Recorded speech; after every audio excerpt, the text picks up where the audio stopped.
There's a lot of emphasis on MPVs to really be multi-purpose. They have to be people movers, cargo haulers, company cars, and weekend warriors. Maybe some of them don't live up to the hype. But GAC seems to have found the secret sauce in the 2023 GN6. This is Autofun Philippines, and this is our full review of this people mover from the People's Republic. All right, let's start with the exterior. Overall, quite a handsome vehicle. You've got this big MPV grille with actually only a small opening here in the front and a massive logo, as well as these headlights, which have this nice swooping DRL effect and projector halogen headlights. Down here, you have LED fog lights as well. Besides, you get the 16-inch alloy wheel. My show. So, down the side here, you get 215 by 60 series tires wrapped around 16-inch wheels. However, I have a feeling 17-inch tires would have done the car more justice. The car does look sleek, although it is still kind of a flying brick. And over here, you do get power mirrors, but not power folding. And from the front to the back, you get a chrome strip that runs the length of the vehicle. I don't know what he's doing. Cargo space in the GN6 is actually quite capacious and deep. To demonstrate, I'm going to call on my colleague and technically boss, VJ Bakungan. Here against my will. Oh my God! I'm being kidnapped! He actually fits! So after an intense kidnapping, it's very important for the kidnappers to relax in the middle of the car. And for that, the GN6 has quite comfortable seats in the back. You've got lots of padding for those long journeys to the hostage site.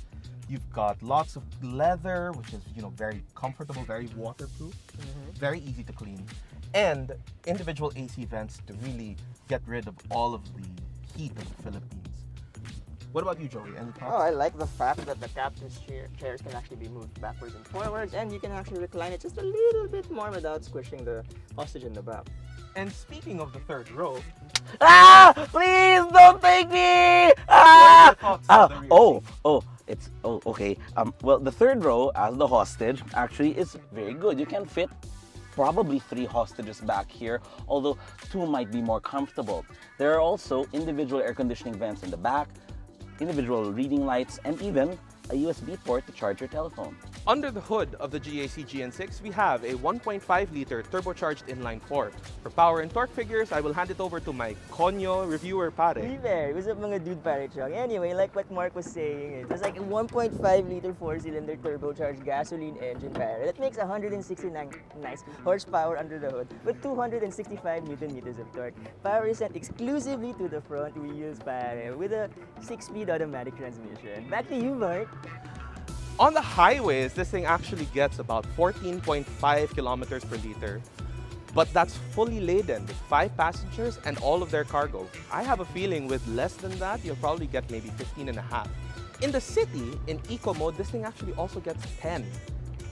Not bad, actually. So now that we've talked about the interior, exterior, and power figures of the car, it's time to take it on a test drive. But first, I need to get these guys out of the way. So driving the GAC GN6, you sort of get the impression that the suspension designer really had this idea of comfort level in the car. There's very little road noise, there's very little in the way of jarring suspension travel in the car. And that's even on Metro Manila's horrible roads. You get the sense that it was designed primarily for roads that might have even been worse than what we have in the Philippines. Driving on the expressways of the Philippines, the car can do very good speed to overtake other vehicles. 100, 105, 110. And the suspension is able to keep up very well with it. Ergonomics-wise, everything is within easy reach. All of your stocks are within easy reach as well. The radio is a little bit far, and it's kind of hard to operate when you're driving because it's a touch screen. But beyond that, everything is easy to reach and everything is labeled very nicely.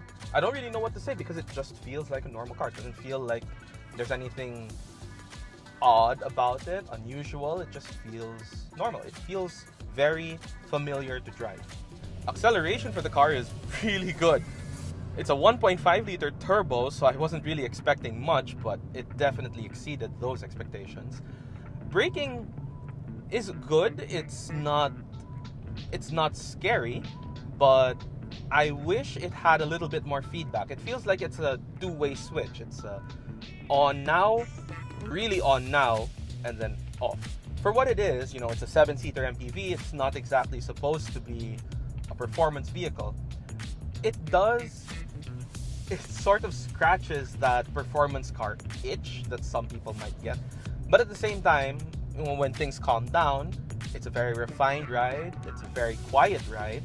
You don't get a lot of noise intrusion into the cabin. You don't get a lot of wind noise. Although I have noticed that you do get a lot of tire noise, road noise. Those probably come from down here. I'm suspecting that there's not a lot of sound deadening in the floor. But again, this is supposed to be an affordable family car MPV. It only costs 1,298,000 pesos, which is a lot less money than some of its competitors. For what you get, I honestly don't see where they were able to skimp the money. So the GAC GN6 does seem to be all things to all men. And it ticks all the boxes that an MPV should. So much so that my brand loyal family is genuinely interested in buying one. If you are as well, head on over to the GAC Motor Philippines website and make sure to read our full written review on autofun.ph. Also, like our Facebook page, Autofun Philippines, and follow us on Instagram and TikTok.